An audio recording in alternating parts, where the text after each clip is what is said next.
Quamrades, welcome to episode 13 of the Quamfy Show. In English-ish, in English, as you guys can hear. What are we going to do today? We're going to have a new subject. We're going to look back to the Quamfy Lounge 1 year ago. It's going to be pretty interesting. We're going to have a look at zero knowledge proof and self-sovereign identity. We also spoke about that in the Dutch show. It was pretty interesting. Ultra Quamfy, with a very difficult name that I keep forgetting, on Twitter. Made a thread on that. So we're going to have a look at that bit. And we're going to look at the Australian connection to Quant, AUCloud. It popped up today in Lounge, and Australia is always one of my examples. But what do we actually know about that? So we're going to have a look at that as well. And I think that's going to be a pretty full show already. Tim, how's life? How's life? Pretty good. Hey everyone, welcome to the latest episode. Yeah, life is pretty good actually. I'm looking forward to a long weekend. Tomorrow it's Liberation Day here in the Netherlands, so that means a public holiday for those who are fortunate enough to work for the government. Not for everyone in the country. So for me, it's a long weekend. It's really nice. Weather's looking good, so I'm looking forward to having a great weekend. And I actually see that we moved up a bit in euro and dollars. So Quant is pumping a bit higher at the moment. Are we pumping? Oh yeah, that's also right. Yeah. Right now it's Wednesday evening, and it's like 9 o'clock, 9:15 here. Yeah. The Fed just announced that the rate hike is going to be as expected. Ooh, 93 euros. Pumping, baby. This is so shit. Yeah, but this is gonna be the thumbnail. No. Oh man, we're actual moon boys right now. No. So the rate hikes are as expected. What was that? 5 basis points, half percent or something. I don't like care. I don't know. Don't care. But, I don't care either. But everybody always tries to make a very big fucking fuss about all those things. Oh, it's pricing. No, it's not pricing. Yes, it's pricing. Yeah. At least the market appears to be doing what we expected it to do. I guess. Number go up. So we'll see. Yeah. So regardless, I think I'm doing well actually. Just looking forward to a nice long weekend. Also looking back at a great week in terms of content, in terms of everything we did. It's really satisfying. Also seeing the number of people listening to us go up, people engaging with us on Twitter going up. Yeah. Seeing more and more messages and tweets. That's really lovely. So and really happy to have everyone here and listen to us. Yeah, it's great, and we're going to make it an amazing episode. Jarno. Yeah. Once again, a major fucking shout out to all the content creators. What Greg pulled off the other day, yesterday, while we were recording in Dutch, I noticed that Raoul Pal from Real Vision was having a Twitter Spaces, and I was like, shit, we can't attend. Well, Greg was there, and Greg being Greg, he managed to ask Raoul Pal a question on interoperability. Maybe Tim can look it up. My queue on Telegram is full. But he actually got a question out to Raoul Pal. Raoul Pal answered. It regarded interoperability, and it's pretty interesting. We all know that Raoul Pal is aware of Quant. He name dropped it a couple of times, and Greg created a tweet on that. Tim's gonna look that up. Tim found it. I found it. Yeah. You want to share it right now with audio? Sure. But can you do it? And I'll send it to you. Yeah. I think. Yeah. Not in Telegram, because I have some shit queued up, which I searched for. Don't want to research that if that's possible. I can also put it here in the chat box. Yeah, do that. This is all lively recorded. Yeah, it's the way we roll. Lively. So yeah, dear listeners, you're listening to a new episode where it's Jarno and me and not a guest. Yeah. So it's going to be fun. It's going to be Shenanigans. Here we go. Yeah, this is improvisation as always. Share sound. Okay, so the tweet reads, new QNT audio, fire. On Monday, I had a chance to speak with Raoul Pal about interoperability. Raoul believes that merging the fiat money system with blockchain via CBDCs, stablecoins, and regulation will be a major catalyst in the evolution of crypto. I've heard you, Raoul, speak about the need for interoperability in crypto, but what's your updated thesis around how crypto can interoperate, not just between blockchains, but also with legacy finance? Because we know that most of the money is still on that side of the table, especially with stable coins and similar types of tokens as regulation comes into the space. And then if you're willing to share maybe how you might allocate in order to capture some of that value. Sure, no problem.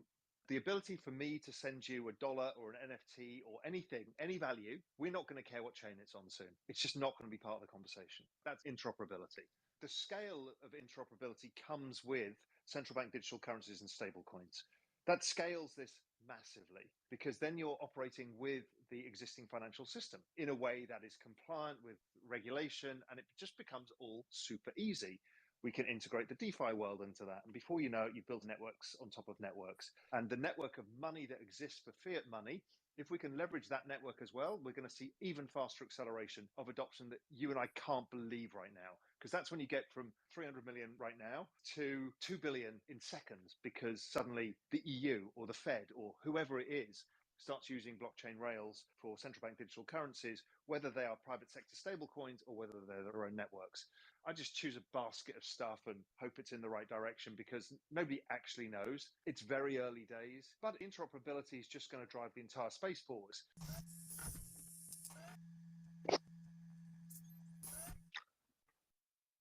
I'd say that's pretty cool.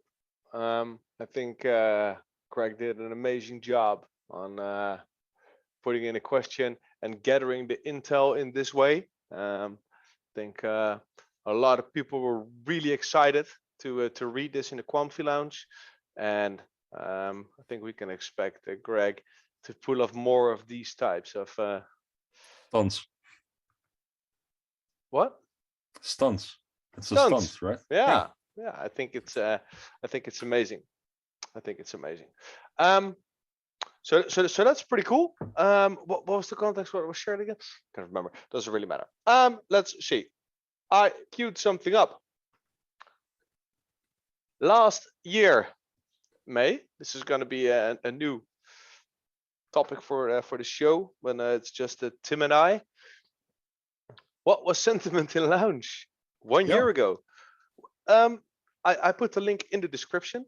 So whatever platform you're on, whether it be a podcast or the YouTube video, you should be able to find the link and you can read through it yourself. This was on May 3rd where I began, and this was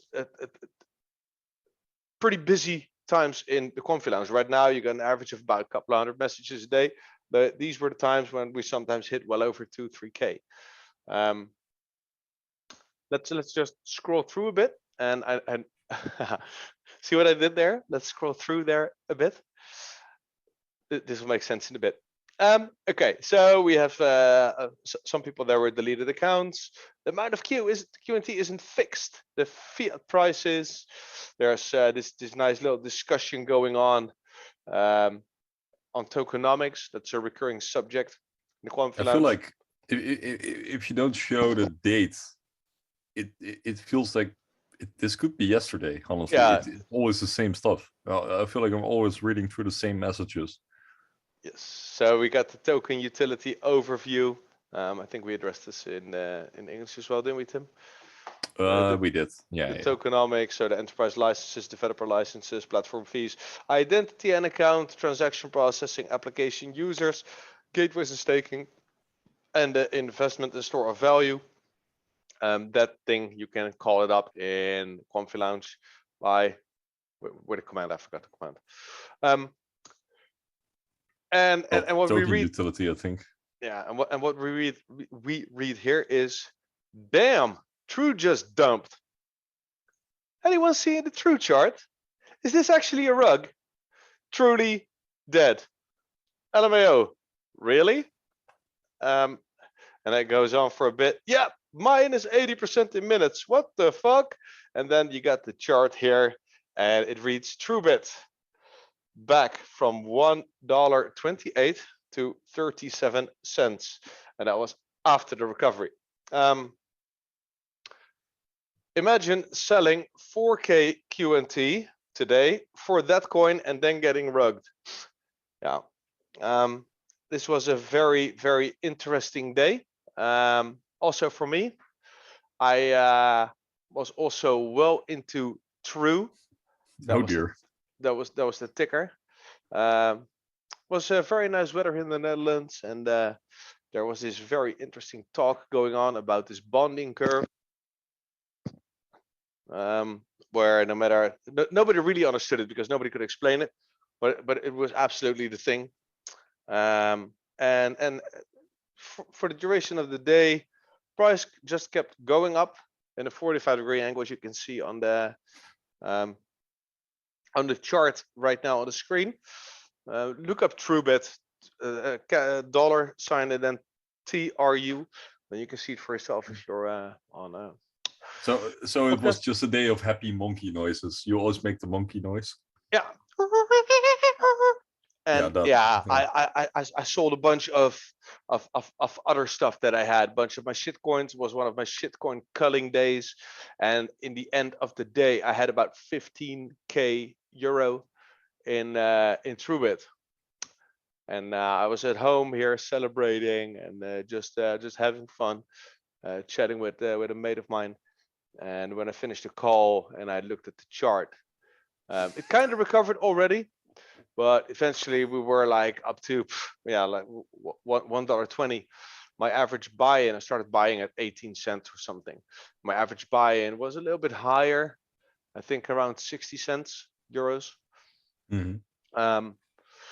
But yeah, there were a lot of people in the group that we were in that went way deeper. I mean, not even balls deep, but neck deep. And some people up to their eyeballs.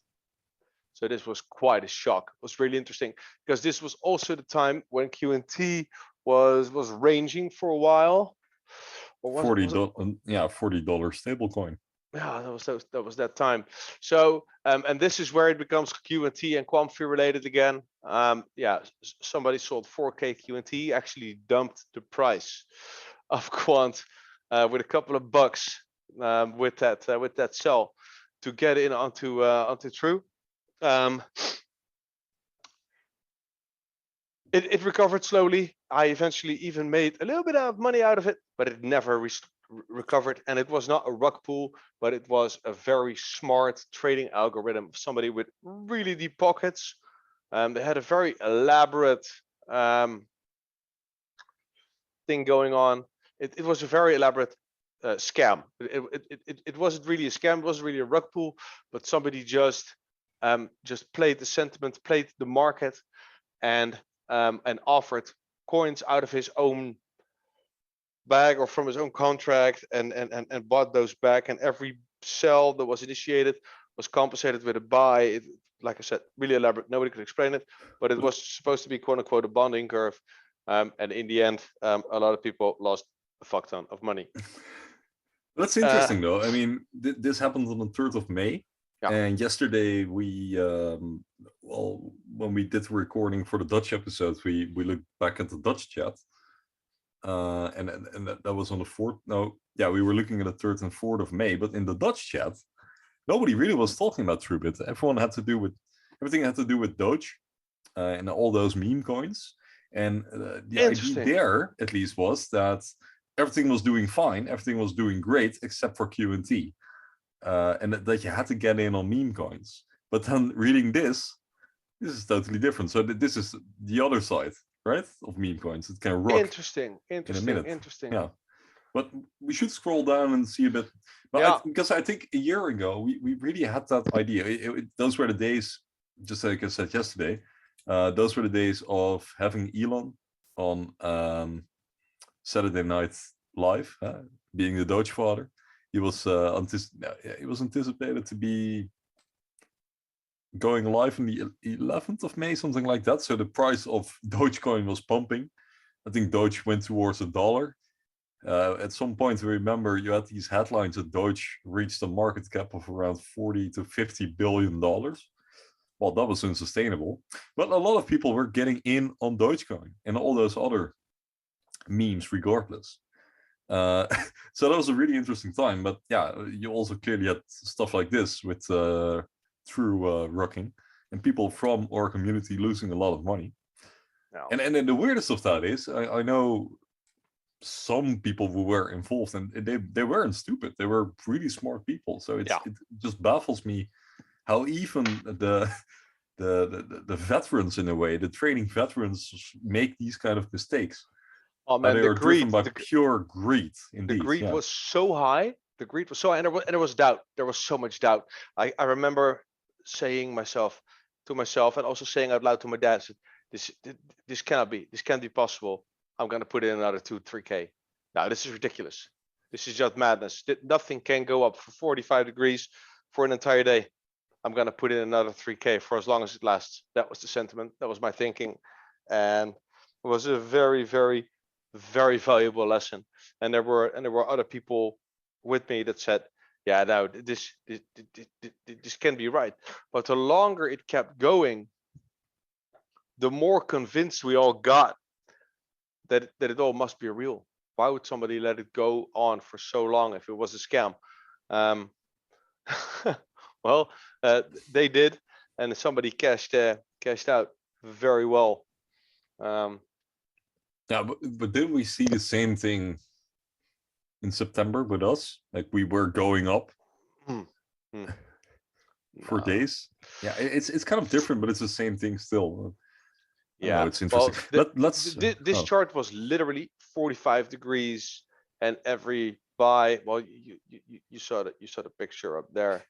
I mean, I remember you told me about this before, and you also said with Truebit that it really felt like you were early. There were only like 1,500 wallets or something, so it felt like you were extremely early in. Yeah. It literally couldn't go tits up, and it did. Okay. And even after that, like I said, I eventually made my money back, even made a little bit of profit, but there were other people that said, "Okay, this is gonna recover. It's gonna recover," and it just kept throwing money in. And I know for a fact some people that went well over 6 figures. And what eventually became a signal for me to definitely get the fuck out was when somebody from Truebit let us know that they weren't involved, that it had nothing to do with them, and that the token price was actually, from the top of my head, 23 cents, and that people can just buy it for 23 cents always if you want to use the protocol. And that means that people were buying from the website for 23 cents, and they were selling on Uniswap because Truebit never listed their token on Uniswap. That was the scam guy that did it. That's the narrative that I remember, at least. And I was like, okay, fuck this. So if they can buy the coin for 23 cents directly from the treasury, and they can sell it on Uniswap for whatever the price is, that's some easy fucking money. And that made me just go, huh? Hell no. So every time when the price went a little bit over my my DCA, I just dumped tokens and just kept dumping tokens. I think now that I think of it, with the gas and stuff, I probably played even. Maybe. I was just glad I got the hell out.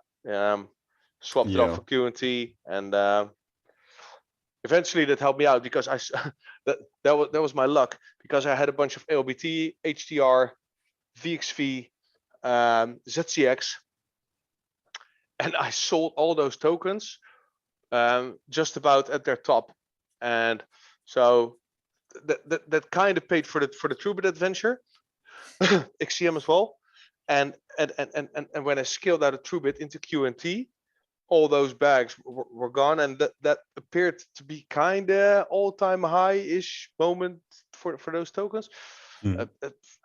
as far as I can remember. So which was interesting. And now I bought back a little bit of all those tokens that I just named for having some sort of moon bags.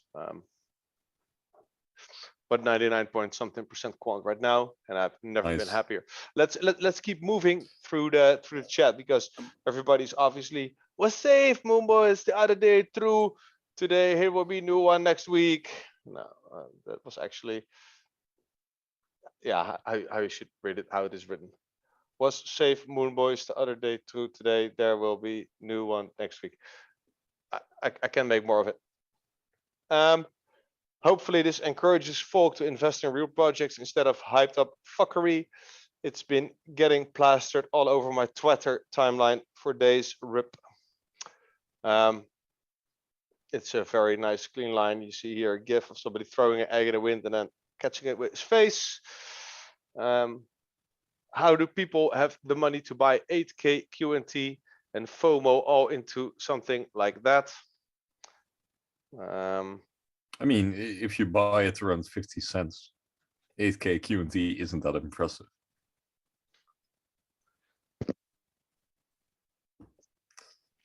Okay. Yeah, so this was all about Truebit, but I think we had to roll Pal bit. Yeah. And that's what you're going to show now. Yeah, this was the first time when we got to see this. I'm not going to play the entire thing. Spent enough time talking about the interoperability layer.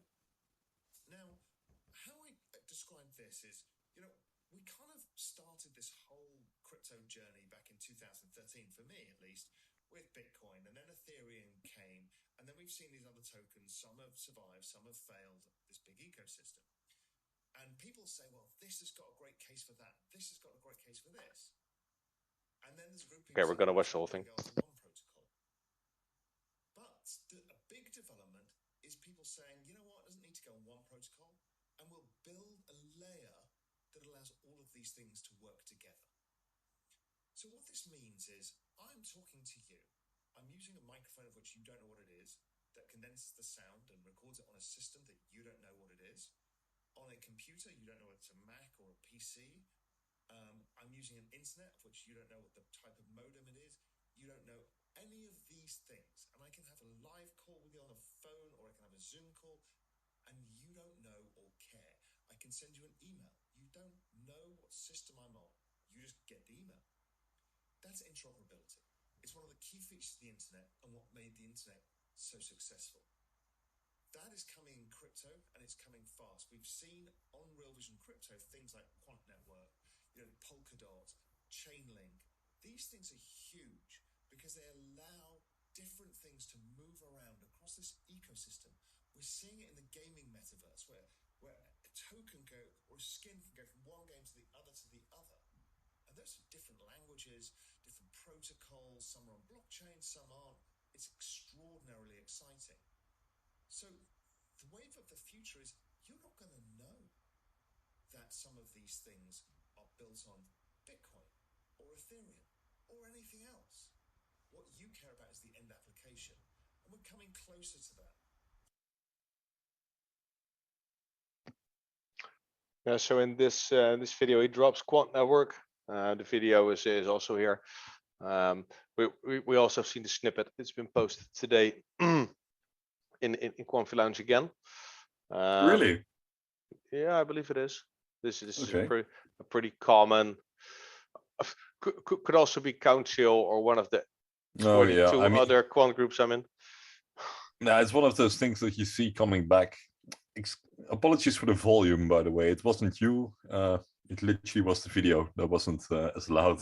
I turned up my volume all the way up, and then Jarno started speaking. I was like, down. Correct. My ears. Okay. Yeah, so that also happened a year ago. And I felt like the general vibe with QNT a year ago, it's kind of comparable to how things are nowadays, except for the fact that the market was looking different back then. We didn't have the same macro environment. Sure, the world wasn't particularly in a better place a year ago than it is now, But we did see stocks going up and up and up and up. And QNT just stayed behind in a way. Sure, crypto was volatile, but there was more positivity than there is nowadays. And it's kind of different and kind of similar at the same time. I don't know. I see some parallels. What I also see is Christoph Whiteman. His tweet is, "This chart is screaming for a 10x." Let's see. Click. This is interesting. Looking back at TA. Yeah, we're around 50 euros. Dollars. Was that dollars? Yeah, Quant USD. Yeah. So we. Can you please zoom? Yeah, sure. Okay, here we go. A 10x. Yeah, he called for a 10x, and well, That's interesting. He wasn't wrong. He was right. because here we made almost 10x, up to $435, I believe. Yeah. He was right. This is interesting. Hold on, let me.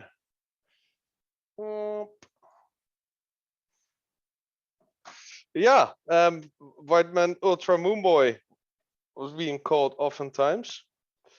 But he was right.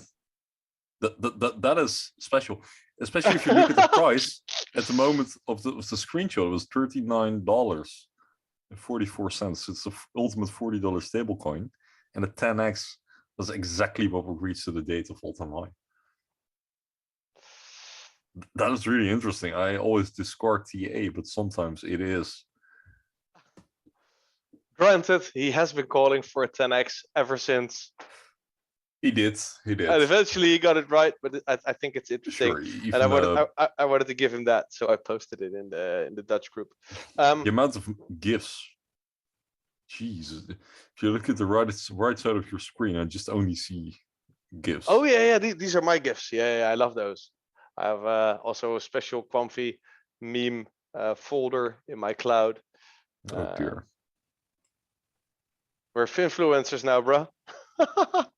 Yeah. No, I just love my gifts. I love my gift parties. I love my guild gift parties. I'm just stickers. I'm scrolling now to see if there's anything more interesting, but this can go on for a couple of thousand messages. I agree with Tim that it could be yesterday, where we were scrolling through. But this is. It's funny that the sentiment always switches from very bullish to bearish to neutral, and usually most days it's kind of neutral, like okay, we know what's going to happen. And it's like 95% of the time the Quamfy launch has that mood, and then the Quamfy rounds always reads the same. It's basically always the same story, the same narrative, new people coming in, explaining to them what QNT is, explaining the partners to them, the team, etc., etc., and it's always read similarly. Yeah, but it's kind of the job, isn't it? I mean, we're a pretty established community. We have a pretty strong core community. We talked about this. Jeff being arguably the heart of it, together with the Pultneys and many of the other OG admins.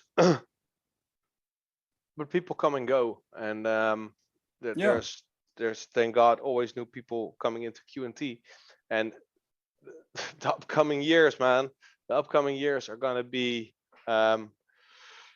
very likely gonna be like August, September last year, where like everybody, his mom and a dog want to buy QNT and come into Quamfy Lounge and scream for why pump when moon, why this token. That's the thing, right? When the price actually hits, it goes so fast. Yeah, it literally goes so fast. We can suddenly move out of nowhere, and then everyone starts believing in it again, and they're like, oh yeah, I mean, those crazy guys calling for all this, they were right, and then everyone starts buying. Okay, so we've been talking about this for 20 minutes now. Hey, you want to move on? Yeah, I think that was kind of the general vibe last year. Yeah. People trading shitcoins, people getting wrecked. people getting bored. That was and the also, problem. yeah, people were bored, and that's the final point I want to make about this is you need to remember in April 2021 we had this euphoria moment in the market. I think in the second week of April, Bitcoin topped at 60K, I think in dollars, so it's like 50,000 euro, and Ethereum went to like 4K or something. You can also look at the chart. Quamfy Lounge. 2,685 members. Nice. That's more than double. Because right now Quamfy Lounge has Impressive. 5,741 Yeah. and Nah. 520 online. Anyways, so the point I wanted to make is a couple of weeks before that we topped, then the market kind of slumped back. We were kind of in that, well, the time after it, like 2 weeks later, early May. We did see the meme coins pump because Elon was going on Saturday Night Live. And then after that was a fiasco. And Elon started twittering again about Tesla not accepting Bitcoin and stuff. The market just tanked. And we had this crash. I think it was one of the worst crashes of Bitcoin ever. We'll move to that in a couple of weeks, but it's interesting. Next topic, Jarno. Where shall we move? Yeah. Let me see. Where are we now? Yeah. Let's go to the Lord Quantonian Tractoria Langholt. Sure. Ultra Quamfy. Big backs 30K. Yeah. It reads, this space needs to focus more on what matters. Self-sovereign identity, zero knowledge proofs. You need to support this. It's the exact reason we are here. Or do you want the FANG to own your data still? The FANG stands for Facebook, Amazon, Apple, Netflix, and Google. Health credentials, identity credentials, bank credentials. Wake up. Next tweet reads, this diagram should show you that the bank issues your card. You will hold that card. You use it to verify payment at merchants, which verifies with your bank, and you purchase something. The governance framework and rails, MasterCard. So what you see here is an image. It's kind of like two triangles. You see the bank, you see a credit card and an arrow, then you see the card holder, then you see a pin terminal, and then you see the merchant. In the center you see trust with a dotted line and an arrow, and you see a dotted line arrow from merchant going to MasterCard at the bottom, and then going up to the beginning again where it reads bank. I know this is very confusing, but I'm really trying. And this simulates the trust triangle, if I remember correctly. Now think about identity. Your government body for transport issues your driver's license. You hold that on a card. You use it to verify at required service points, physical or digital, nationally accepted and digitally verified. Government governance models. So that's kind of the same schematic, but this time with a driver's license. Look up the tweet and look at the image. Give me 2 seconds. Sure. I'll take it over. It means that, so we're going through the thread here. Oh, Jarno is back already. Back. Baby phone was still on, so you are gonna hear a crying baby in a minute, which is gonna be very annoying. Yes, so this is kind of the same graph as with the MasterCard one. Not gonna explain this all again. The next tweet reads, we have ease of use of single sign-ons and trusting FANG's centralized holding of our data to make our lives easier. You use it every day probably. Giving up all your credentials unknown already are used or exposed. Shows a graph. Top you see the user single sign-on reads at the top. You use single sign-on and you sign on to many different apps. And that is where it gets interesting. because self-sovereign identity allows you to hold verified issuance of DIDs. So that's digital IDs, aka the driver's license. It allows your attestation of your verifiable credentials that you hold. You don't need to surrender all your data from name to where you were born to use a service one time. Okay, so what he's on about is right now we choose to accept cookies. We choose to accept all our data to be stored at the institutions or the locations where we shop or where we use their services. And they have access to everything. They have access to everything and to anything that you share with them, and maybe even stuff you aren't even aware you're sharing, like for instance your location or your browsing history. You think, oh, cookies, yummy, yummy. But cookies are not necessarily yummy, yummy, yummy. They can also be very, very nasty.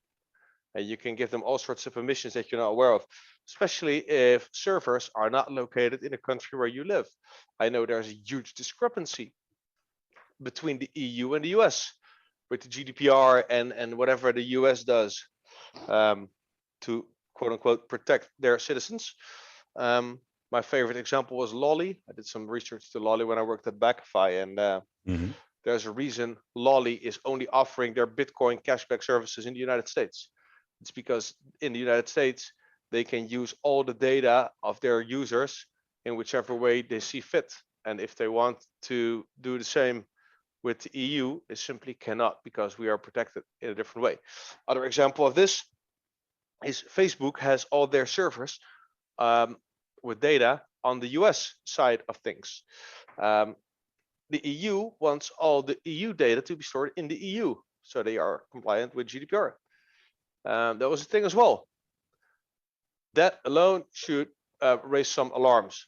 And this is obviously a very big picture to comprehend. But with self-sovereign identity, you are the owner of your credentials. You own it. You decide what you want to share, with whom and for how long. And that means that you do not store your identity, your date of birth, and all those things on 20 different locations if you visit 20 different websites. You will simply have one digital ID, and you can choose which entity sees what and for how long. Obviously, this is all still very much in the making. And just like with CBDCs, everything is possible, so it can go both ways. But in my opinion, narrative is skewing more towards the privacy end of things. I have some thread later from what Ultra Quamfy also shared in the Quamfy Lounge to back up the statement that I just made, because I know there's a lot of aluminium foil hat people listening and watching within the crypto sphere. But this is really serious. This is serious stuff.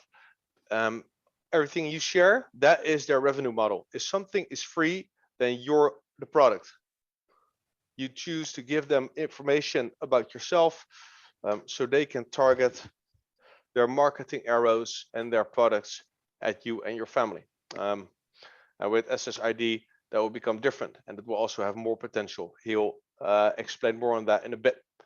Just like the Quamfy Show is free because we get you to buy some sweet and juicy QNT. Nasty influencers with their hidden agendas. Okay, so this is what Web3 is for. The abilities of zero knowledge proofs. Trust in a network, trusts, ownership of your own keys and your own data. Will everything be 100% decentralized environment? No, but it's a hell of a lot better than FANG. Where the real juice comes in is where you are able to monetize your data. Credentials. There are simple questions. Do you want Google to own your bank credentials, health credentials, identity credentials, and all your public data? There's an opportunity of a lifetime here. Look at your traffic application, probably Google Maps. Millions of devices surrender data to Google for their applications and their benefit and monetization. The economy of Web3 is data is capital. We need to stop surrendering our most important assets, our own data. And this is indeed interesting. And we talked about this on the MOBI episode. Can you make a note that we add the MOBI episode somewhere in the Sure. cards? Because in the MOBI episode we talked about how everything is data, how Overledger thrives when there's a lot of data being sent left and right, and that needs to be secure and that needs to be decentralized and all that good stuff. But it means that we generate that data, and right now how the world currently works is you and I don't earn shit on our data. We create this Quamfy Show, somebody else makes money on it. Yeah. We don't get paid. I need to get paid, brother. No. And the same is when you're using your car. You use Google Maps, you drive from A to B, and in the end they ask, how did we do? And you give them a big fat thumbs up. So they have instant feedback on your perception of their navigation software. So you're using their software, you're telling them where you're going, you're telling them how long it took you to get there. You also are telling them where you made a stop to get refreshments, take a piss, take a shit, maybe even charge your car. And in the end, you're going to tell them if you were happy or not. And if you were not happy, then Tim's going to get a different route next time because I didn't stop at a certain gas station. And so Tim's going to get either the same route or a different route. And if he is happy, and Tim is in this case a synonym for like 10,000 people, because that's how big their sample size is, and 10,000 people say, oh yeah, I'm happy now. Okay, then everybody needs to go through that gas station, even if it is 30 seconds longer. And that's how you make money. And you also make traveling a lot more convenient. I mean, those modern means of navigation are brilliant. They have so much data to analyze that it baffles me how accurate it is. It's perfect. Because it also starts predicting your own. That's the most fascinating thing about Google. They also analyze the way you drive. Yeah. So they know how fast you're going. They even know if you're literally following the speed limits or that you always go a bit faster on a certain point. They know it. But I'm not getting paid for doing their work. No. And that's the point. And that's the problem. Because if you're going to go with SSID, you're going to have and my brain just went to poop. Okay, you're going to have control over your data. That's the idea. So what you can do is you're going to say, okay, Google, I'm going to use your app. I'm willing to do that, and I'm willing to share with you how long it took me to drive from this to there. But I don't want you to know X, Y, and Z, and I want you to pay me that for that data. And that makes everything a lot more fair. And if Google says, yeah, well, no, I'm not going to pay you for that, then there's maybe some other like ways, and they're willing to pay because they want to grow. And that just levels the playing field. And that gives people more options, and it gives people more choice, and it gives people actually more insights into what they share and why. Because trust me, most of you guys have no clue what you're sharing. Same goes for me. I'm not a whiz either, but it's as terrible. long as you know that you share the Quamfy Show every Wednesday and Friday, you should be fine. Example. Let's move on through the no, hold on. Example. No. Look at your MetaMask. If you have MetaMask in your browser, look at MetaMask and look at how many websites you still have the permissions open. How many web addresses is your MetaMask linked to, and how many of those addresses have actually pretty extensive permissions? Go look at that. Yeah. It's gonna be interesting. Okay, so let's move on to the chilly bit of this tweet storm.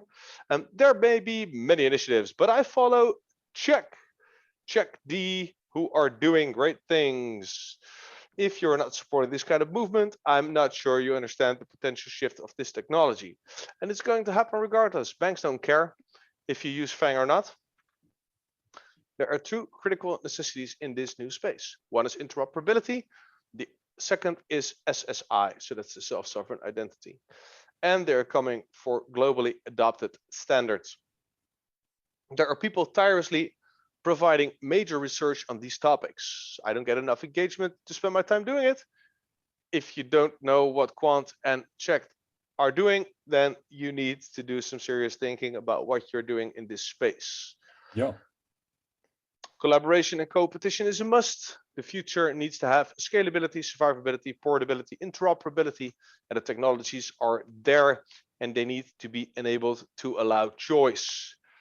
Bunch of cash tags, hashtags, and amazing thread, I think. Yeah, and it's a bit undervalued, I think, on Twitter. What is the engagement? Can you scroll up? I mean, is this the top tweet? Yeah. Oh wow, only has 12 likes. May 3rd, so it's a day old. But And the 2 retweets. The Quamfy Show just shared it, so it's gonna explode. Of course, yeah, we just covered it. We even covered it in Dutch. So yeah, we did. hey, that's my that was you just saw my own meme in the lounge. Anyways, Okay. yeah, amazing thread. Back on topic. Yeah. Amazing thread, and I think it's one of those developments that we will see raffle in the coming years. And just keep an eye on it. It's really interesting. I think people should be paying attention. Yeah, and on that subject, I was looking. Whenever I leave the house, I only carry this. I carry my mobile phone. I do not carry an ATM card. I do not carry my driver's license. I do not carry a passport. I don't care. I don't want to wear a wallet. I never use cash. I pay with my phone. I do practically everything with my phone. And if the cops pull me over and I need a driver's license, I'll just say, yeah, sorry, don't have it. And if they want to fine me, I'll pay the fine. It's not ideal. And same goes for passport. Passport is like a big floppy thing. It's annoying. I don't want to wear it. So I was looking up the possibility to get a digital ID already. It's not there yet. But in the Netherlands, there has been a trial going on ever since 2016. I believe I shared that with you like a while back. I don't have that specific information here. So in Dutch, regardless. So would be interesting translating Dutch to English. Usually I'm doing it the other way around. Yeah, that's gonna be fun. Yeah, no, but it's a project going on for a while in the Netherlands. And they are now in phase 3 testing, I believe. At a digital, I think so. Yeah. But at the same time, huh? Oh, No, no, I go. continue, No. continue. But I mean, I was just thinking about translating Dutch to English.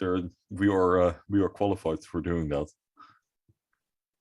It's rare, very rare. Yeah, but the digital IDs, that's going to be the next thing, and especially with the convenience of a phone. I mean, battery life is acceptable, so the chance that the thing dies is slow. And when it dies, you can plug it into a fast charger and you'll have readable data in 5 minutes, because then you can just boot it up and it will work. So you're not very likely to get into trouble unless you fucking break it. But how often does that happen? First generation phones broke way more than they do now. But you still can't get cash with a phone, which kind of sucks. And I'm at ING Bank, and I sent them an email. I'm like, okay, guys, you had NFC payments, so you can just pay with your phone 8 years ago. I started paying with my phone 8 years ago. When will it be? I be able to just withdraw money from a cash machine with my phone? Why isn't it possible? And then I said, yeah, it is possible, but only when you lost your card. Like, okay. So that's kind of stupid, and I knew that was a possibility because there was an option on the ATM to withdraw money without the ATM card. So I was like, okay, how's that going to work? So I contacted their chat. She's like, yeah, only when you lose your card, we can give you permission, and you're going to get a code, and you can type in that code. You're going to get a QR. You can scan the QR, and then you're going to get money from the ATM for emergency use. I'm like, okay, you guys are always front running every form of tech in the Netherlands. Why don't you have just the simple scan the phone and you can withdraw up to 100 euros in cash? I mean, it works in stores, it works in gas stations. You can pay wireless everywhere. If you want to park, you even need an app. You can't even use cash anymore in most places. And Why they can't can, you yeah, that can. I mean, you made this point earlier, and then you said that it's a business model for them to keep the cards. Yeah. On the other hand, you can also just charge people for using their phone. You can just they already do. I'm paying Yeah. 5 euros a month for using their service, and they're not even giving me a goddamn interest. Yeah, 0.1%. And if I have more than 100k euros in my account, which I obviously don't, but then I have to pay them for holding my money so they can lend it out to other people for an even higher interest rate, which is fucking bonkers. And then I wanted to get money like 2 weeks ago, and the freaking ATM machine was empty. Oh, nice. Could only get a tenner. What's that? It's don't get me started. You can also hodl Quant and lose your money. So you just said we were pimping. Yeah, month over month. I mean, okay, this is going. So okay, going nowhere. Yeah, it is going somewhere. So there's a trial going on, and we already have, and I'm going to show this really quick. You see this? This is DigiD. Mm-hmm. That's the digital ID. This is already a thing in the Netherlands. Everybody has a DigiD, and what it does is it lets you access everything that is government related, healthcare related, etc. So it's like a 2FA kind of thing. Yeah. And everybody has it. Makes doing business with the government, with municipals or whatever, really easy. You can just log in, you can make an appointment, and everything is verified. Yeah. Even you can't even really access government websites without your DigiD. So no, if you want to do your taxes, you need DigiD. If you want to do your healthcare stuff, you need DigiD. If you want to do stuff on some websites with mortgages, I believe you can even log in with DigiD. So there's already something building there, and what they now also have is that digital passport. Unfortunately, it's not a public beta yet, so I couldn't get my digital passport, which I really liked, but I couldn't. Regardless, we're moving on to this. Martin Hargreaves. Yeah. I got Telegram open right here, and there's what do you think the future there's Martin. Martin is about to get eaten by this woman now. She's the sister of the biz. No, I just can't help myself. But this is going to be interesting. Just listen and with a lot turn the audio on. Looking ahead, what do you think the future holds? That's a great question. So I think at Quant we work with a lot of very future-facing projects, and there's a lot of payment rails out there at the moment. I was asked earlier, is blockchain going to replace all of these payment rails? And the answer, I don't think it will. What we do see, though, is it's not just a payment rail. So in the future, actually you get these infrastructures that are being built out by regions. So South and Latin America is building one, Europe is building one for their governments, China is building one, and national infrastructures. And those support government services, they support government identity, they support customs declarations, they support a wide variety of things, and they're increasingly supporting payments. At the other end, on the commercial end, we are working with a number of business-to-business networks, logistics-type networks, and they are issuing their own private money on those networks for trade finance and for a whole range of different things. And I can see these infrastructures are kind of encroaching on what payments do. So I think as we go further into the future, we'll lose the distinction between, oh, this is a B2B network, this is a payments network, this is something else. The power that we have with the blockchain networks is you can more or less do anything with them. So rather than have to create a new network for a new payment instrument. So we had BACS, we wanted a faster payment. We couldn't do that with BACS, we had to build faster payments. Then everybody had to sign up to faster payments. Now we've got two systems. Where you've got a more flexible network, like a blockchain network, or any of the kind of the more modern ones, you can create new payment instruments, you can create new applications without having to rebuild the whole network each time. So it would make sense that you would layer on more things. So you'll have identity, and you'll have trade, and you'll have cross-border on the wider ones, and those sorts of things I think will integrate with existing payment rails, and then we'll see over time whether they start to displace them or whether they live in coexistence. Yeah, so what's really interesting to me is when I saw this, I was like, okay, he doesn't strike me as if he is actually making shit up. He's not. Yeah, it doesn't strike me as he's using his imagination to construct the narrative that he is having. And what's interesting is he's talking a lot about identity. It begins and ends there. That's the problem to solve right now, and blockchains can just do about anything. What do you want to say, Tim? I didn't. I just wanted to apologize if that woman ever listens. What? For shenanigans. No, or shenanigans in between. Getting eaten and stuff. Oh, yeah. Well, let's. Okay, let's not go there. No, but seriously, I mean, if when Martin talks, yeah, I don't feel like he is making stuff up. He is saying things. He's dropping those Easter eggs. Nah, he's probably not dropping the Easter eggs, but he's just talking about his day-to-day work environment, and he just sees this and then tells us.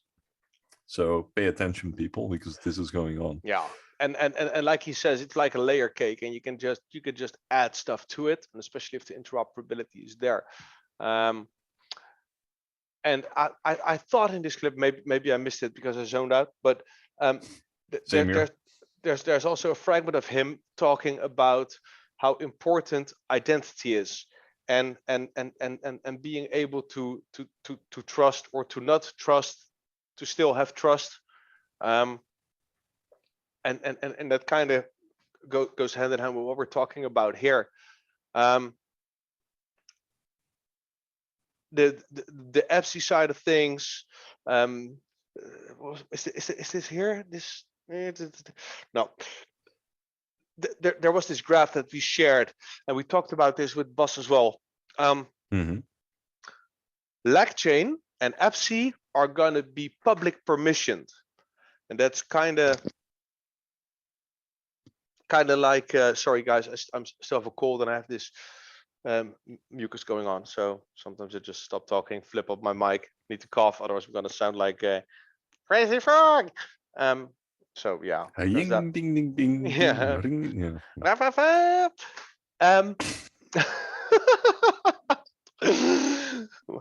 Welcome to the Quamfy Show.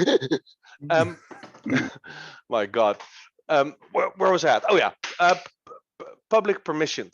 So that's kind of like our DigiD example. So everybody can join, everybody is encouraged to join, everybody can use the network, but you cannot just use it. You need to make yourself known to a degree. So there is a degree of centralization, and there is trust, and that requires, to a degree, so at least a digital form of identification, or self-sovereign identity. So for instance, we have our social security number in the Netherlands, and that's like the foundation for your identity within our government. So whenever you want to get a DigiD, you're gonna need your BSN. That's what it's called in the Dutch burgerservice-nummer, which is like a social security number, and then you can get the code. So you can ask that on their website, and then you go through the mailing system. So they send it to your address. You need to have an address first, and that's how they verify if you live there, because you need to be signed in in the city where you live. So I live in Rotterdam. I need to be signed in here. So they have documentation of my name, my identity, because I needed to identify myself when I signed in. So they know who I am. So my DigiD is also secured and verified that it fits with me. You have to go through that once, and from then on, that is trusted, and you can use the network. And I can just sign in with 2FA with my phone every time I want to use this. In the future, potentially, you're gonna have this with EPSI. I'm pretty sure that we're gonna get EPSI. I'm also pretty sure by the times that Gilbert and Martin and Luke name dropped EPSI, the quants involved in EPSI. This is speculation on my end, but there's no doubt in my mind. And that means that you can just log into that network, and you can there just check box whatever service you want to use. It's the same with our DigiD. You can just check box from which city you want updates. You can check box from with what entities you want to engage using that. And to a degree, you can probably select what they can see and what not. In the future, you can do that for sure. So if you're gonna be in contact with a hospital and I'm using Turkey all the time because I once was in Turkey, I need to make use of. Sure, it's a bit of a traumatic experience. Well, I needed to use that for my wife back then, and it was a pretty big shit show because they actually grabbed my passport and her passport, and we needed to pay first, and there was no ATM, and it was like 2004, so that was all a little bit different, but it was shit. It was fucking shit, and I felt a prisoner, and I felt like a criminal, and I mean, could it happen in Africa, in any country? To us, it happened in Turkey, but it's a thing, and in the future, with the EPSI example, you can just choose whatever you want to share, and that also means that you have access to your own medical information. Blah blah blah. I am repeating myself compared to other episodes. Fine. Yeah, so what do we see here? We see this again. You see the trust triangle. So you see triangle. Self-sovereign identity. You see the holder, the issuer, and the verifier. That's what it's all about. So the holder will be me in this case. The issuer in the Turkey example, right? And not the Turkeys as in, but as in the country. I knew this would get Tim. I love it. No, we can make a soundboard at some point. I should just have this Elgato soundboard next to me. I could just put on. That's going to happen at some point. That is literally going to. There is going to be one listener who is going to edit all that stuff out and is going to send it to me, and I'll have an Elgato soundboard that I can just put in. Okay, are you done? I am. Okay. So we got the holder, the issuer, and the verifier. I am the holder in this case. My hair is just a little bit shorter. You got the issuer, which is the government, and then you got the verifier. In this case, this is the hospital. Or you can use the cops and me and the government as well. In the case of a driver's license, maybe that's a more vivid example. So the issuer digitally signs at the stations, packages, and gives credit to the holder. They issue I'll use the mouse. They issue the document to the holder, and the holder can present the document to the verifier. So in this case, I was taking a right turn where I shouldn't, and the police want to see my driver's license. So I tell them I don't have my driver's license on me because I don't like carrying a wallet. So then we need to go to my home, and then, well, but in this case, I do have it on me. Otherwise, this story is going to be very long. We present the driver's license to the verifier, and the verifier then requests proof, verifies that the issuer satisfies the requirements. So he says, okay, oh yeah, indeed, you have a driver's license, you can drive a car. Next time, use your indicator and go left instead of right here. And then everything is fine. And that's kind of how it goes. Drivers for decentralized identity, it reads on the right. Governments want to put citizens in control of their own data. Data breaches show pitfalls of centralized ID systems. GDPR regulations are a driver to gather less customer data. Internet of Things means billions of objects need an identity. Blockchain technology provides a basis for true self-sovereign identity using DIDs, so that's digital IDs, and verifiable credentials. So what's interesting, or what I forgot on this triangle, is the bottom leg in between the issuer and the verifier. It states write the verifiable data registry and read, and I think this arrow might be the wrong way, because the verifier should be able to read this, or is that, what do you think, Tim? Or am I fucking this up now? I have no clue. I zoned out. Okay. I didn't pay attention to those kind of details, but I think it kind of shows how such a structure works. Yeah. How exactly that will translate into reality, we'll have to see. But yeah, and this is an example from the NEN, and that's Netherlands something nog wat. I'll Google that for you. Yeah.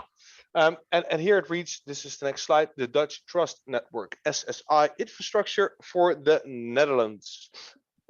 Building towards production, consortium of DBC, TNO, Ledger, Leopard, Rinus Foundation, IBM, Spherion, and Equinix.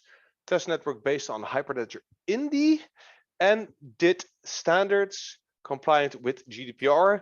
Do you know what it stands for? Sorry, can I interrupt you or not? Yeah, I know, but I forgot. Oh, okay.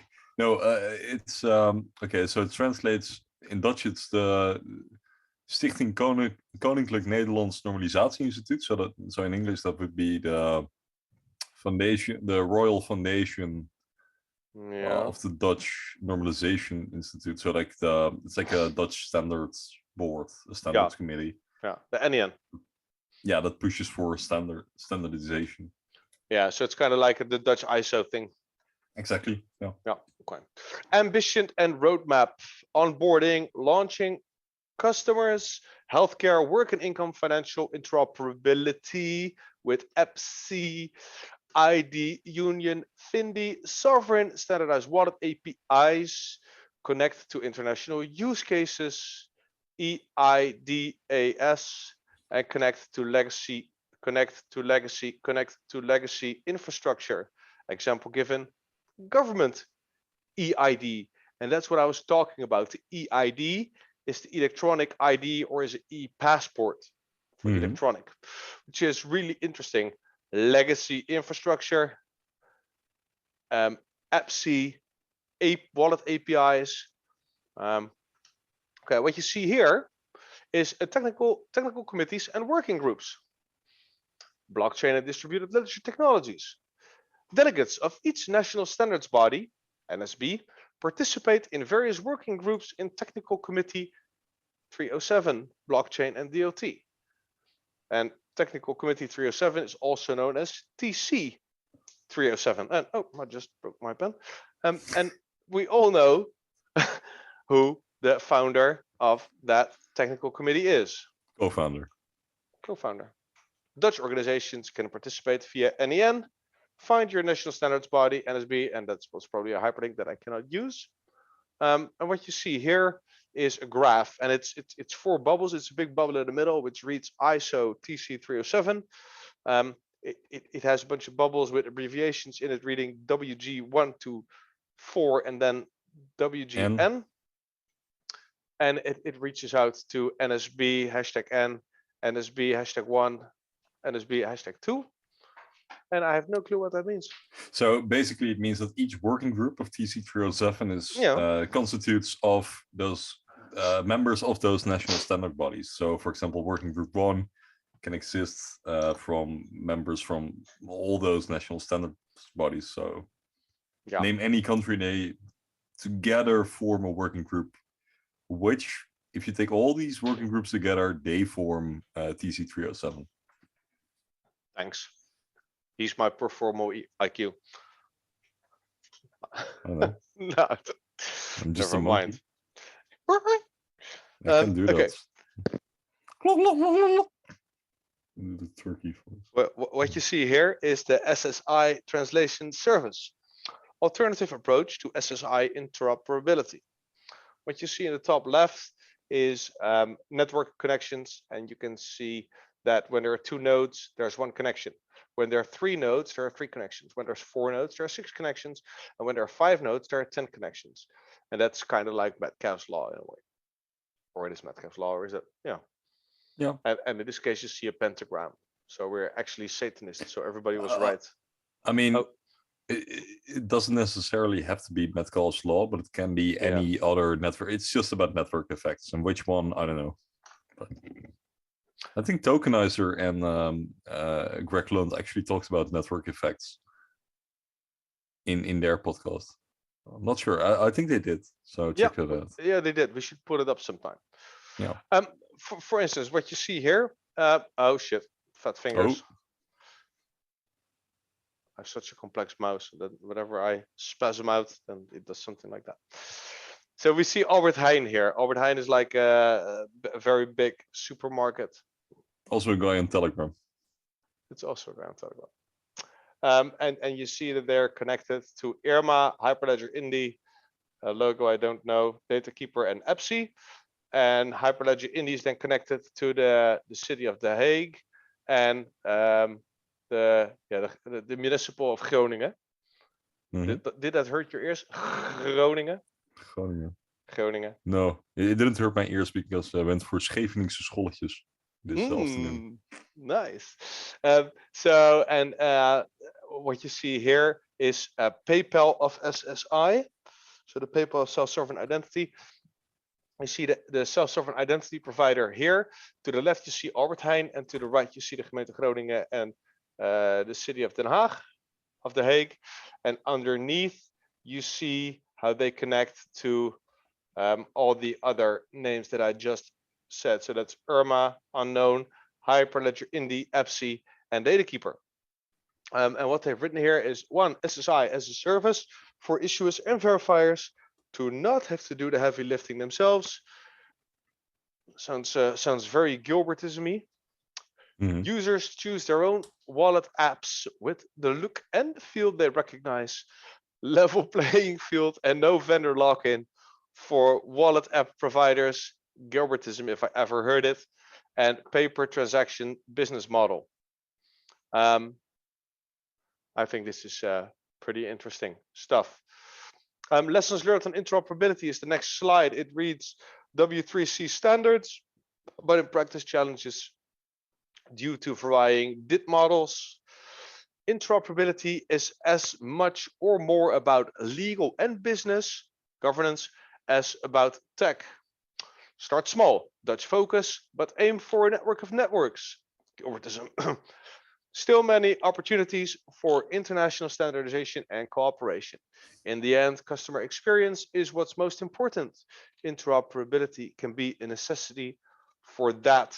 This could literally be the Quamfy Show. Like, start small, Dutch focus. That's how we started. Customer experience. We care about our listeners. Is this the Quamfy Show? A couple of names we see here. Opportunities in international standardization and cooperation, or guests. Sorry. I love it. But you see TNO, that's like the Dutch MIT in a way. ING, Dismay, Archipels, Sovereign, Identity for All, Alastria. Alastria, I know that. Where do we name? It's terrible. We even looked it up once before, and you're going to look it up again. And the Dutch Trust Network, Spherity. Oh shit! Here we go again. Fuck. When brain. The next slide. The world of standardization, blockchain and distributed ledger technologies. The Netherlands, the NEN Standards Committee, collaboration with Dutch Blockchain Coalition. Europe has the CEN CLC JTC 19. And the world is ISO TC 307. And as you can see, the orange dot on the screen here is bigger than the entirety of the Netherlands, but they probably couldn't make the dot any smaller, otherwise people wouldn't see it. So now you know how small the Netherlands is. And the CEN covers the blue circle, and the black square is covered by ISO. Oh, it's just some kind of blockchain network. So Alastria offers you a public permissioned blockchain. Yeah. And it's from Spain. Oh yeah, that's it. That's it. And we know, we need to make a note of this, because Quant has been involved, according to council, with project Alastria. It has kind of like the same cult status in the Quamfy community as the project Helvetia, That's cool. Project Jura, and all those other projects, of which we're pretty damn sure Gilbert's involved. What you see here, blockchain standardization initiatives, bunch of terminology. The word interoperability is there. Smart Pause the video. contracts. Okay, What? pause the video and read it. No. Hmm. Yeah. Oh yeah. For the viewers. Yeah. Sorry. I Yeah. was like, what? I was always pausing the video. Oh, So, no. yeah, the Dutch Standard Committee joined the conversation. Network access to international networks, blockchain experts, influence, knowledge, and consensus building. And this is kind of like the last cheat sheet. Jeez. It's really interesting. I think Definitely. Gilbert also had a connection with the Netherlands, because when he was in Maine, he said hi to Bart in Dutch or something. I don't know. I can't remember that. Bart Korterij, he said something Yeah? to him Really? in Dutch, and he To said, our "Yeah, Bart. yeah. Nice. I'm still looking forward to the 1K barbecue. Definitely 1K euro, right, for the Dutch group." Yeah, I need to do a booking for Witte Chalo. For the Stevie Poppinghouse. I'm like, hi. Oh, sorry, we're drifting off. We're drifting off. But I think Gil has been talking in Amsterdam quite a couple of times. I think Sibos Yeah. 2019 was in Amsterdam, or 2018, something like that. So yeah, there are some Dutch connections. Interesting. Same stuff that we just read. It's too Gilbertism-y for me to ignore. But Yeah. it might just be my super bullish bias. This I did not find, as you can see, forwarded from Quant is Future, and it was, I believe, threaded by Ultra Quamfy in the Quamfy Lounge. Very well be. Yeah. Thanks at least for this contribution. I didn't know. I mean, I did know, but I never paid attention to it. So it's great that we dig it up sometimes and just look at what's going on and look into one of those verticals every now and Yeah, then. because one of the biggest problems that we have to solve right now, that's what Martin said in the video that I obviously didn't link for some stupid reason, is we need to solve identity. And that's the biggest hurdle right now. And with identity also comes the word privacy. Mhm. And that's where everybody that has no goddamn clue of what's going on in the world starts to scream bloody murder, because everybody has the illusion that they have privacy right now. But what they fail to see is that it is quite the opposite. I mean, everybody that has an online presence has virtually no privacy. That's why we're using VPNs. That's why we're using pseudonyms everywhere we go. That's why everybody is behind an avatar and a silly ass nickname. Or Board Age Yacht Club ape. Yeah, or Eden Horde. God knows what am I? I'm a blue dude. So Is this sponsored? no. In that case. Shit. Yeah. We should. Tesla. No man. We can get sponsored with my dirty fucking potty mouth. We'll get demonetized straight from the get-go. No, but trust is a problem, and people thinking that it's gonna get worse than the current internet. Mhm. You should just get the fuck out. Just sell everything. Because if you think it's going to get worse from what it is right now, then either you don't know how terrible trust is at the moment, but since you're using an avatar and not your real name, I think you know. And if you think it's going to get worse in the future, why are you still here? Yeah. And that was also an argument I was making in the Quamfy Lounge today. It's not all doom and gloom, and I'm not going to start the CBDC discussion because Tim will have a seizure. But I mean, I'll just refill my glass of water in that case, and just to let you ramble for 10 minutes to our viewers. No. But it's always discussion. This time it was Joe Rogan again, who had somebody screaming that it's all going to be terrible and it's all going to be fewer or less privacy than we have right now. Yeah. So first you need the Spotify account to listen to Spotify and a centralized service to listen to Joe Rogan. Yeah, and then it's somehow, and probably you also logged in through your Google account, which has a single sign-on. So then Google already has your. Yeah, that makes perfect sense. I think like 80 or 90% of the internet is controlled by a couple of companies, so it can't get much worse than it is right now. Not that I really care about it. But if you care and you claim that it's going to be worse in the future, you have no clue what's going on. I love Santiago. I follow Santiago, and there was this guy. Santiago made a post about self-sovereign identity or CBDCs, I don't know. And there was this guy, and it said, "Yeah, and I'm never gonna do anything with the digital ID, blah blah blah." And it was a full tweet with talking smack. And Santiago just responded with, "Says the guy with the white Twitter check mark," meaning that you're verified and blah blah blah. I will never share with centralized. Well, God knows what. And Santiago has more often than not those types of remarks to people, just calling them out. What the fuck are you doing? It's just really interesting. Okay. I think another topic we need to address is the new Quant website. I mean, we already kind of addressed it last week. We actually spent a lot of time on it. But I want to address the latest tweets. Yeah, do it. Which was from last Monday, if I recall correctly. And I just want to speculate a little bit, because speculation is what we do and makes us feel good, I guess. So good, so good. Do I share my screen? In the meantime, I'm writing where we are in the episodes. Are you going to look it up? What? What were you doing? I mean, am I going to look it up, or are you going to look it up? Because it's literally on the Quant Twitter page, so I think you can find it. What are you doing? What's this? In the meantime, I was dancing. Okay. We can't do music because then we get copyrighted again.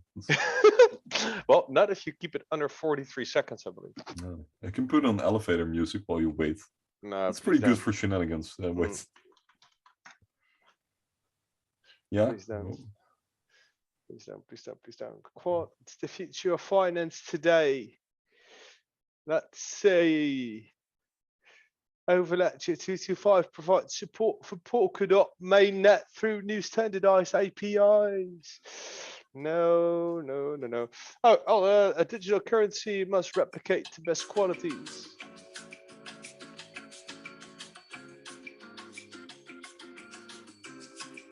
Oh, I'm terrible. waiting for you.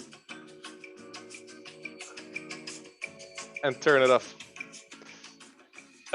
We made it. Counting down to the new Quant website. Our new website will explore how the future of finance will be built on blockchain. Leave us your email address to be sure you're one of the first to know when it's live. Hashtag the future of finance today. Submit here. Was this the one you meant?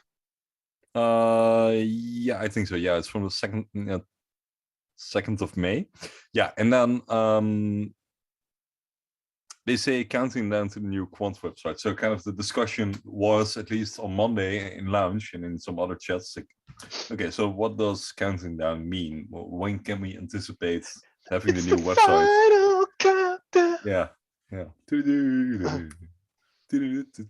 Yeah, I mean, so I was going into arguments with people and I said, well, don't expect this in the next couple of weeks. I expect it in the next couple of months.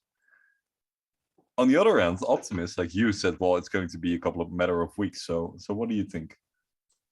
My guess is like a month or two. I still have faith. I believe that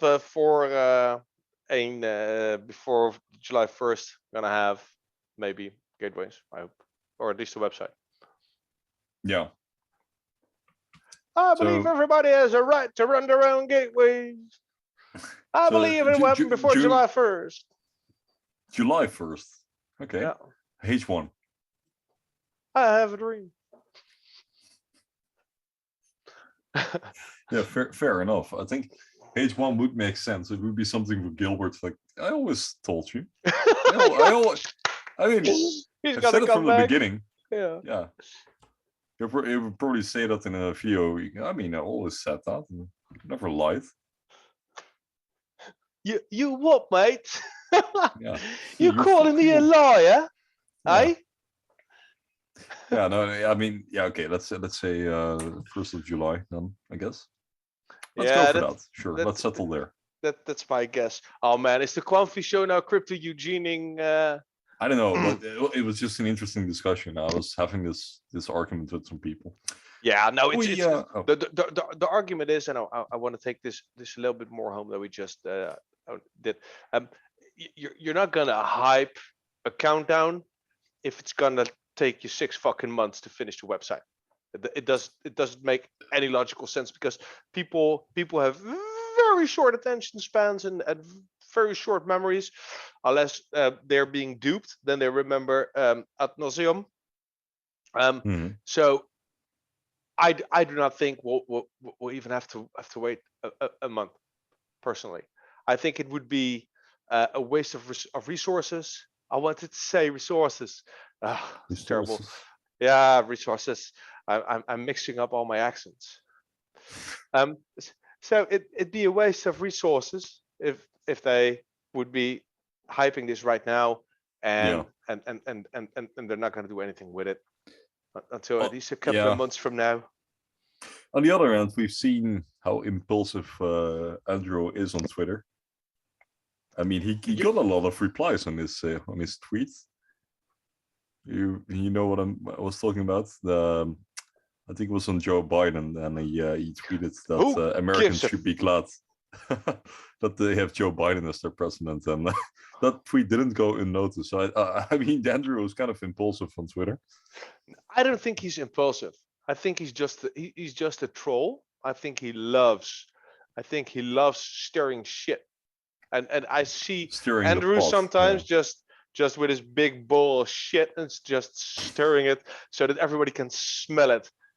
Just to let everybody smell and everybody get riled up, because he doesn't even really respond to them. He's just just throwing shit in the fan and watching everybody get dirty and screaming bloody murder. It's man. It makes him the typical marketing person. Every kind of publicity is publicity, whether it's good or bad.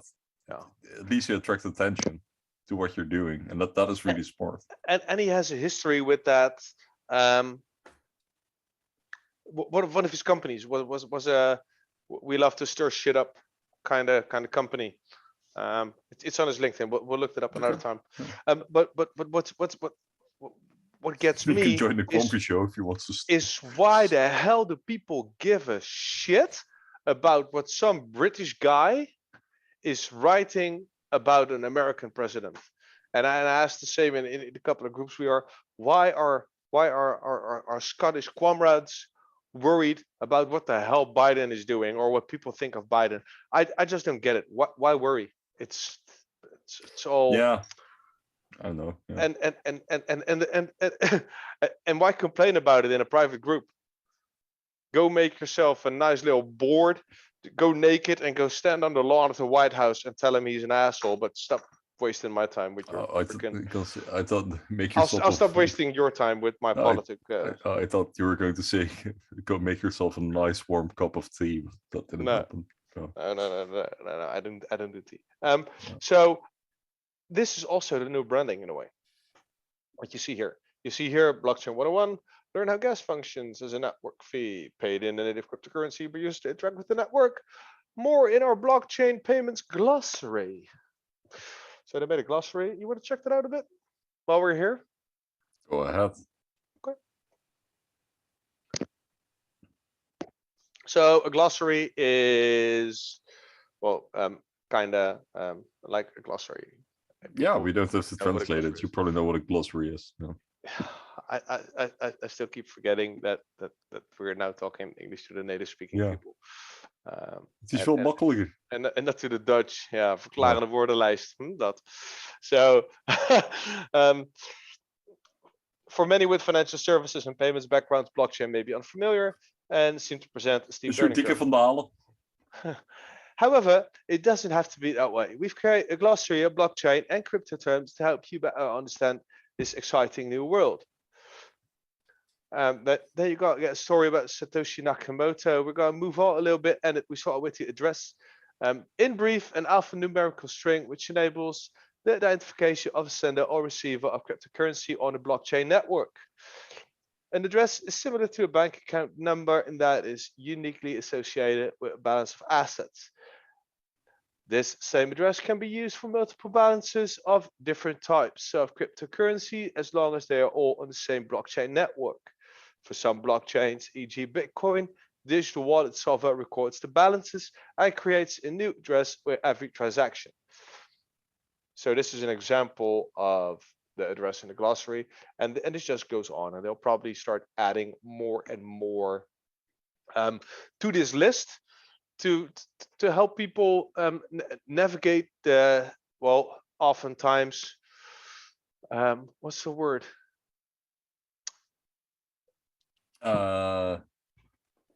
They help people navigate. Yeah, there's like, oh, fuck. Hey.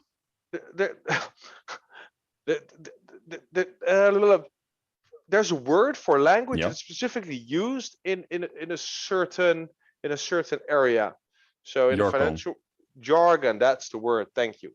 Yeah, so there's a lot of jargon, like backed stablecoins. In brief, a stablecoin backed by collateral held in a reserve. Blockchain networks, in brief. A blockchain network is a technical infrastructure that provides ledger and smart contracts, chain code, services to applications. And it goes on and on and on, which is really nice. And they'll probably that's part one. So it's really the basics. Yeah. And that means that it's getting more complex at some point. Yeah. That's great. That's nice they'll just little marketing. It's cheeky. Yeah, and what's really cool is that they're using this new, what you actually see here, where my mouse is now. You see the gas filling gun tank nozzle thing, and it's actually made up of all these tiny little networks. It's like all these network things, and it's in orange, and I think it's really cool. I think it's really clever. You have a very good graphic designer. I don't know if it's really good. I think it's interesting.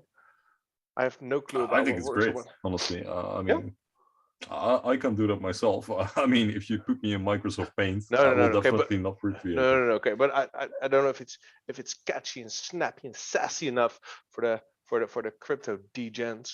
I mean, it looks very, very clean. So yeah, it's just my personal taste. It really rounds my personal style. Okay. So that was the Twitter thing from Quant you wanted to see? Yeah, sure. Okay. Is there anything left on Yes. in terms of actual content of sharing, or are we going? Oh, there is. Ooh. Yes. I set up. Oh, dear listeners, we're not abandoning you this episode. We're just continuing. Yes. The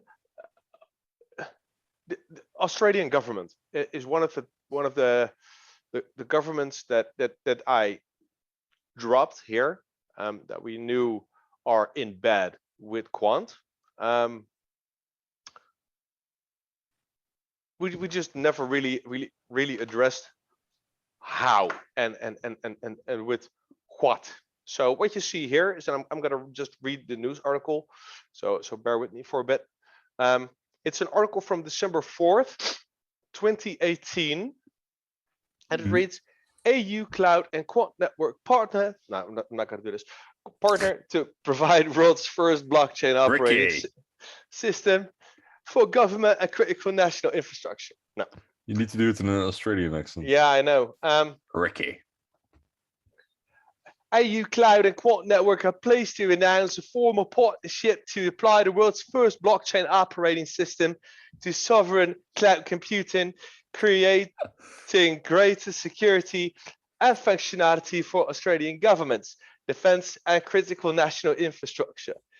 This blockchain as a service will overcome the current siloed design of deploying multiple blockchain systems, creating an easy to use and more secure set of national capabilities.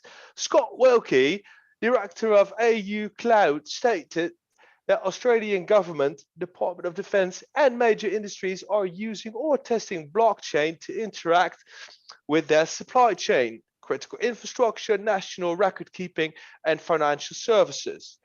These organizations require the interoperable functionality that can only come with an operating system like Overledger and the security of the leading sovereign Australian cloud platform.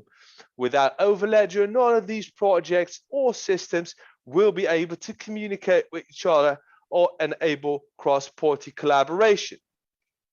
Gilbert Verdian, founder and CEO of Quant Network, additionally noted, "We have been working with AUCloud for more than a year on how best to integrate our blockchain operating system onto the AUCloud platform to provide highly secure and interoperable blockchains as a service for Australian government and defense and the critical national industries and supply chains that serve the nation.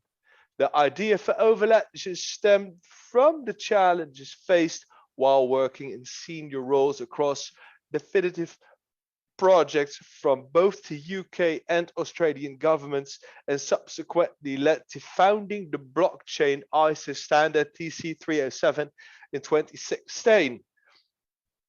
The key areas of focus for the partnership are to remove today's complexity with blockchains, providing choice, flexibility, and an interoperable cloud platform to benefit from a multi-chain strategy, reduce implementation time from 8 months to mere minutes, and with just 3 lines of code. Having choice, flexibility, and prevent blockchain lock-in or proprietary technology. Avoid integration costs and the need to buy additional infrastructure. Utilize a tried and tested cloud delivery model.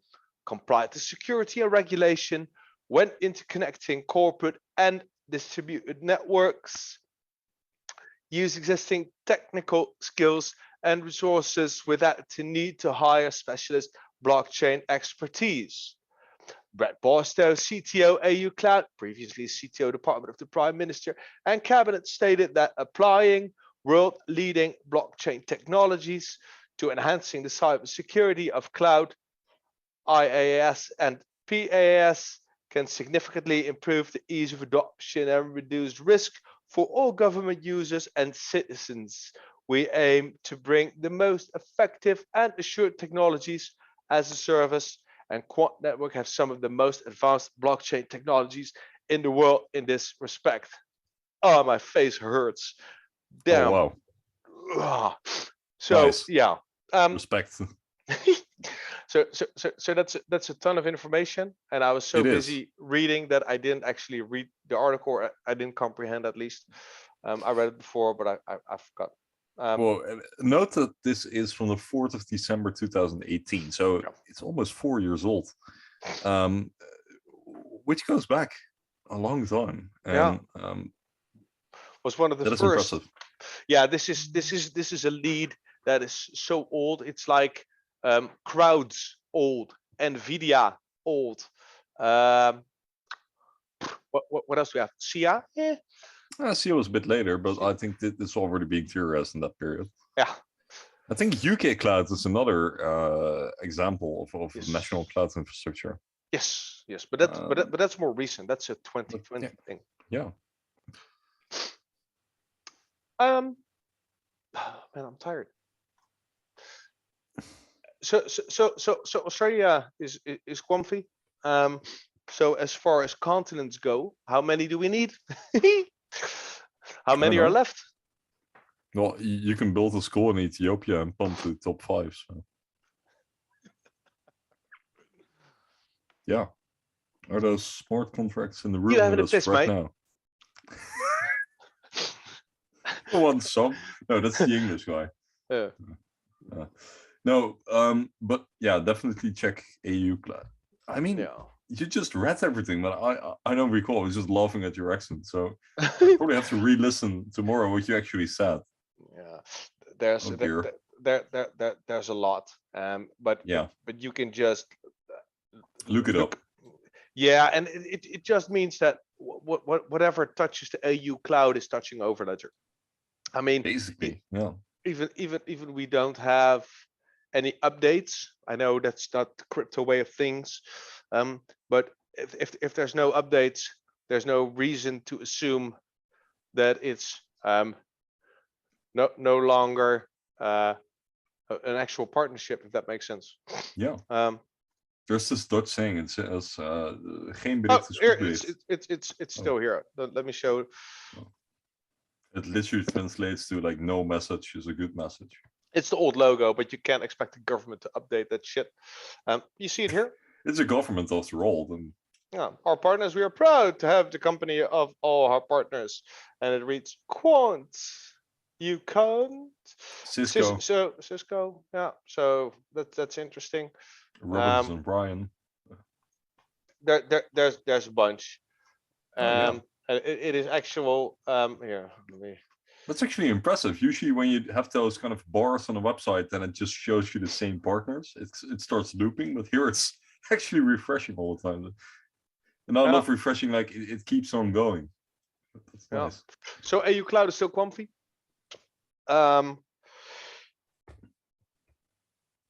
Everybody's Quamfy in the end. Yeah, is that the case? Shall we move to the Instagram questions and or is there some more content you wanna... Let's. I don't want to use my brain for taking the initiative anymore. So just present me with some questions.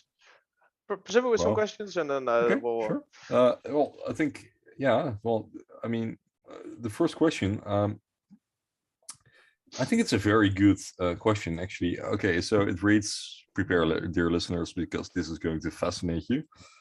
Why is dot and atom more relevant than QNT?" So why is it more relevant than Overledger?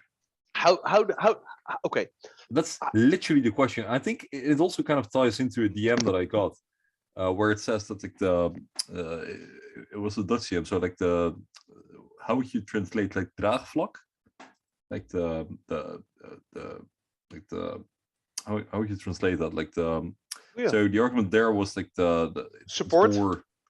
It's more being supported indeed by the community, and the argument there was, why aren't they using Chainlink? Because Chainlink is being more supported by the community, and Dot and Atom are also being more. They have a broader community, have a higher market cap, so that must mean that they are better products, right? So why are they more?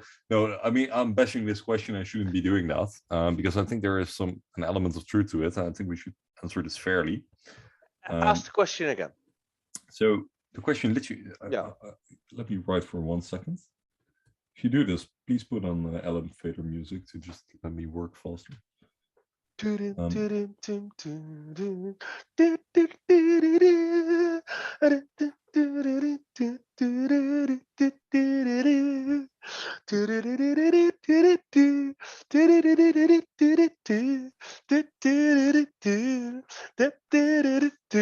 Okay, I actually got it, but I just want your...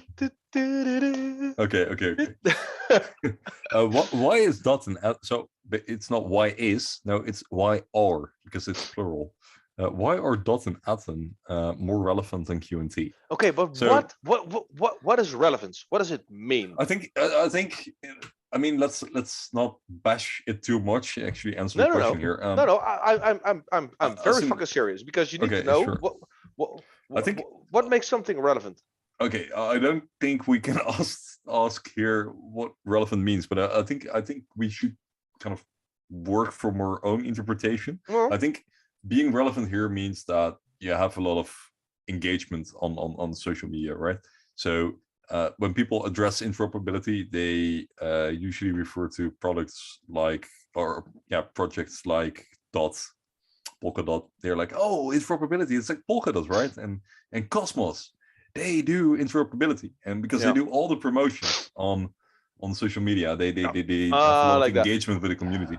When you look up for influencers, they start talking about those projects. And with us, actually, I mean, the momentum is increasing with us, but there is just a different perception. They're also higher up in market cap, so people find them easier. When you go to the top 30, there's a high chance you will find Dot and Atom. Whereas to find us, you actually need to go down. You'll see us at place 80 or something. So what he actually wants to know is, why are Dot and Cosmos more popular? I think that's because pretty much the question. Because if you ask, if you're gonna, and that's why I needed to laugh so hard in the beginning. If you talk about being relevant, if there are two projects that are not relevant within the world of grown-ups, then it will be Polkadot and Cosmos. Yeah. In my opinion. No, I'm just shitting on the road now because I have no clue what they're doing and why they're doing it and where they do it. I just do know for a fact that they do not service governments, they do not service entire continents, and etc. So if you would just level the playing field, so to speak, and you're gonna look at, okay, who is providing interoperability to what entities and on what scale and why and what level of interoperability, there's no way that you can even see the impact of Dot and Cosmos. Otherwise we would have known them to be competitors. They operate at a very different level. They do blockchain interoperability probably within their own ecosystems. Yep. Quant isn't even a blockchain. Quant is an operating system. Yeah. For DLT, and it connects legacy to DLT, DLT to DLT, blockchains, also DLT, but they like to get their own little stage. So blockchain, DLT, legacy. Yeah, indeed. I mean, on the technical side, they aren't relevant at all. But I think the reason that people think that they are relevant is because they get more social engagement, higher up in market cap, more. For example, shilling the projects. It's like Nike. It's like Nike. Nike makes commercials for running shoes. Nike Air Max. People, please do your body a favor. Run barefoot, but if you have to wear shoes, do not use Nike Air Max for running, even though they market it as running shoes. Go and let someone make a video of your stride. And I was wearing Saucony or Essex, because the way my feet roll, because the way my stride is. If I were running on Nike Air Max, I might as well just take like this kitchen towels and just put those under my feet. Is it Nike or Nike, by the way? I don't give a shit. but Nike are promoting themselves as running shoes. But trust me, you don't want to use Nike for running shoes. They're fashion shoes. They're not for running. They're simply not. But still, so in a way, Nike is like the Polkadot of running shoes.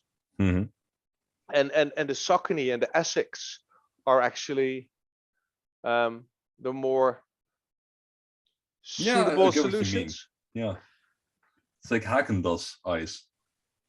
It's like fancy, but then like still, it's a bit like Haagen-Dazs, I guess. It's like ice cream, and it's expensive.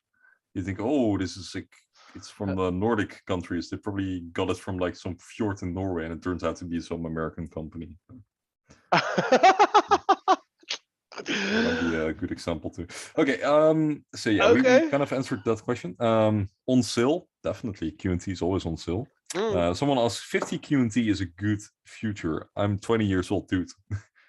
That's pretty decent. Yeah.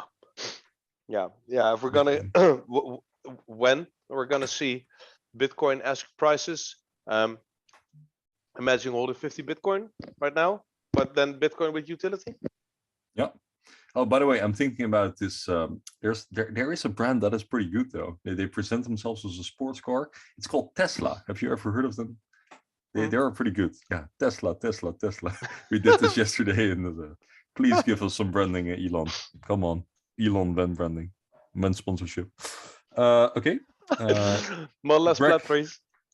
Greg has the question: when Greg learned part 2? Well, be welcome any day, sir. Join the mayhem. Think weeks, not months. We'd love to have we love to have you again, man. Yeah, definitely. We'd love to have you again. Just hit us up. We'll get it sorted. Okay, that was Instagram. And also set out the question. Well, on check Twitter. our calendar. No. Check our calendar. Yeah, no. we were pretty flexible. Okay, so that's sad. I twittered. Hey, Right. Do you have any questions for us this Friday? Let us know so we can answer them. And nobody showed up. Yeah, but people are expecting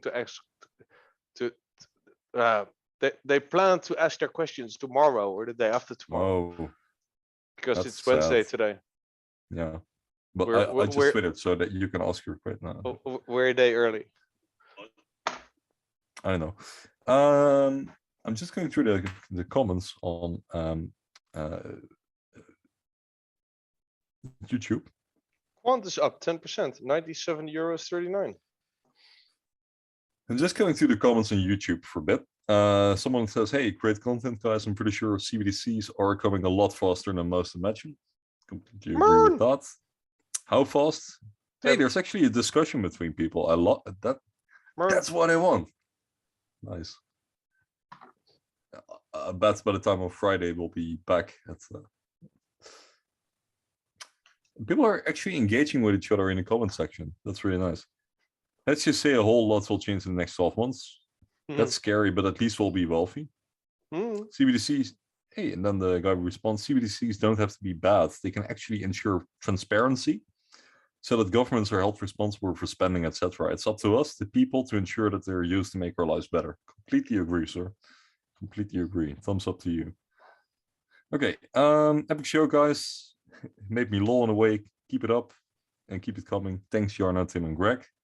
Thank you, sir. Appreciate it. Great passion and knowledge on display. Hey. Yeah, just hey, thumbs up for the Quamfy Lounge.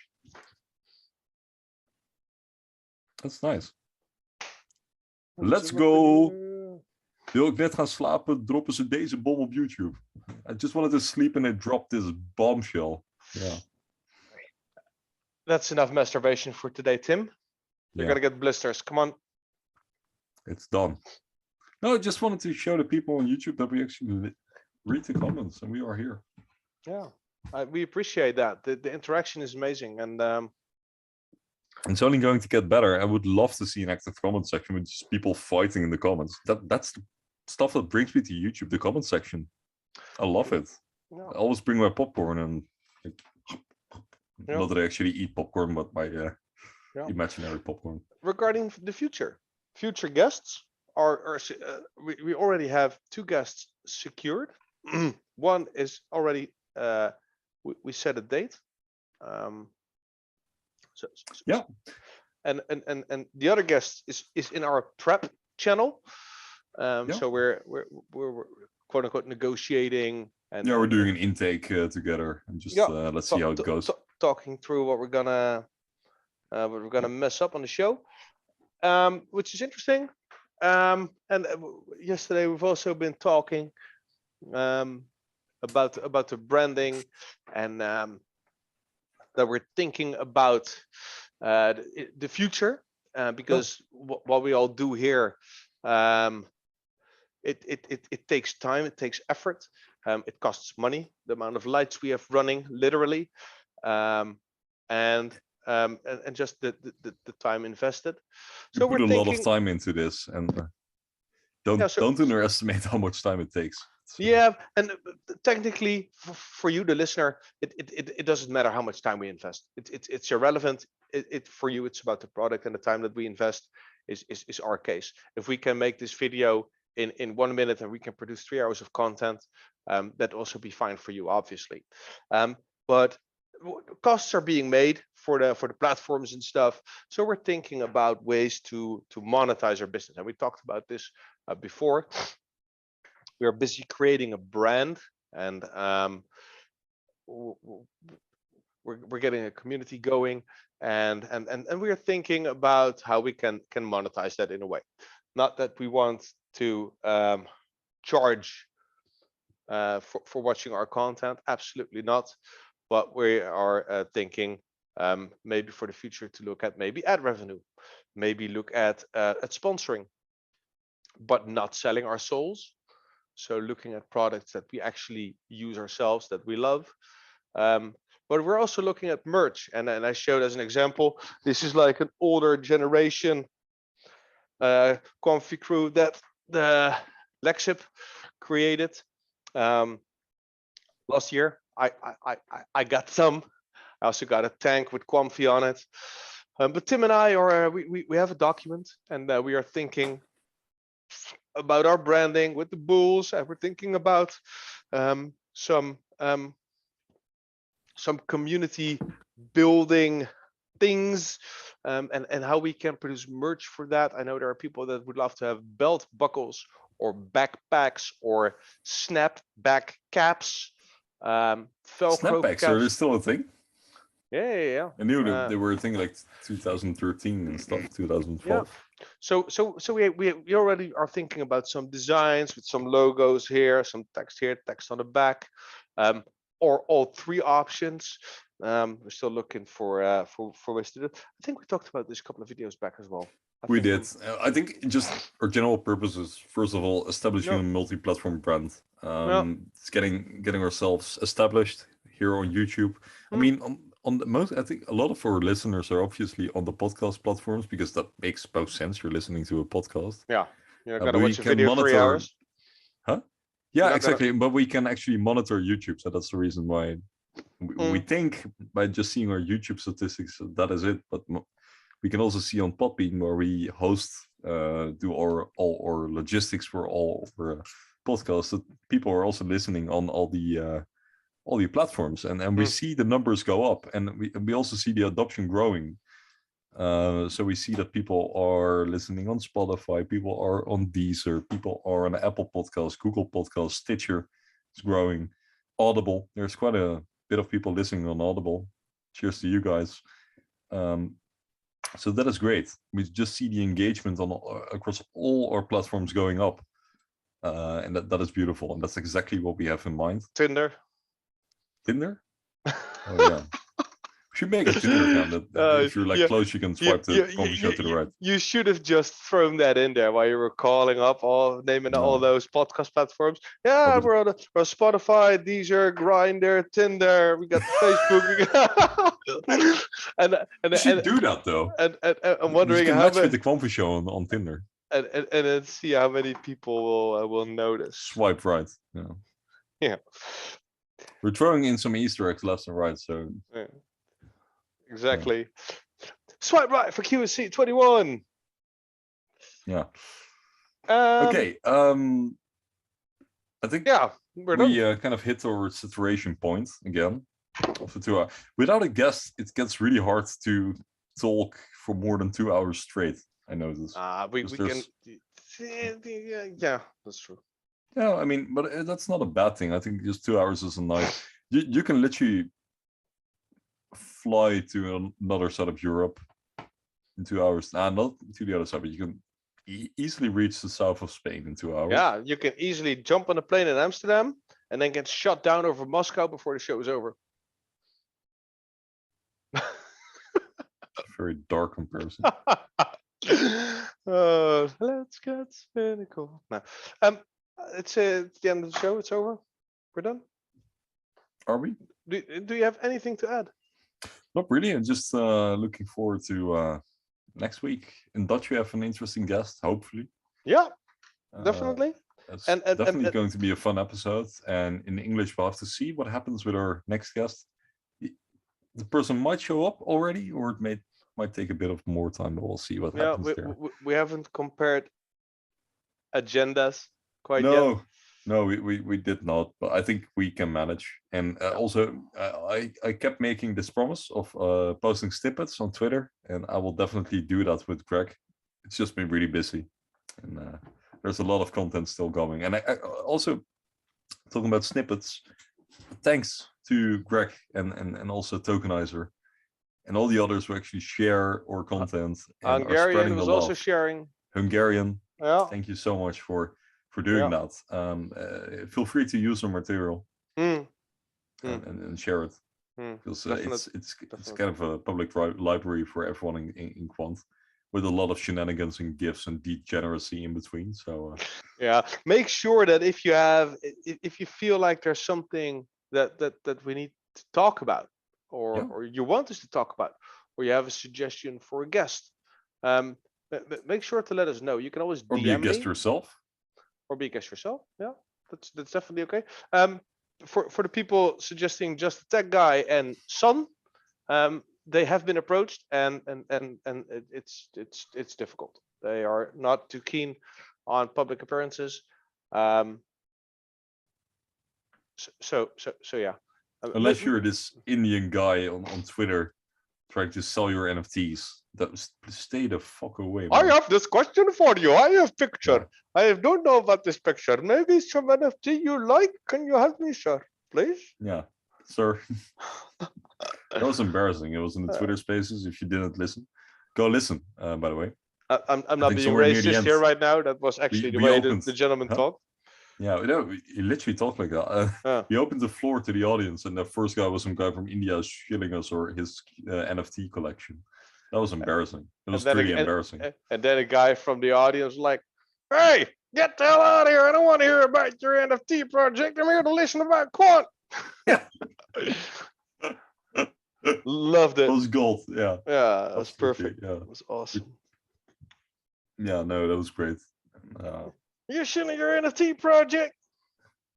Nobody could make anything from what the guy was saying. His English was so terrible of the Indian guy. Well, I think he's Indian. I don't know. It could be Pakistani or whatever, Middle Eastern accent at least. And then indeed the American get on my lawn. Was perfect. There were like two stereotypes colliding. So it's We should have thrown our Dutch accents into it for some more mayo. Yes, now it's about time to go. Please go away. I have had about enough of this. Yes, you're just selling us your JPEGs. It's time to end this episode. Thank you for listening, and we'll see you next week. We'll see you on the next one. Yes. Stay Quamfy. Stay Quamfy.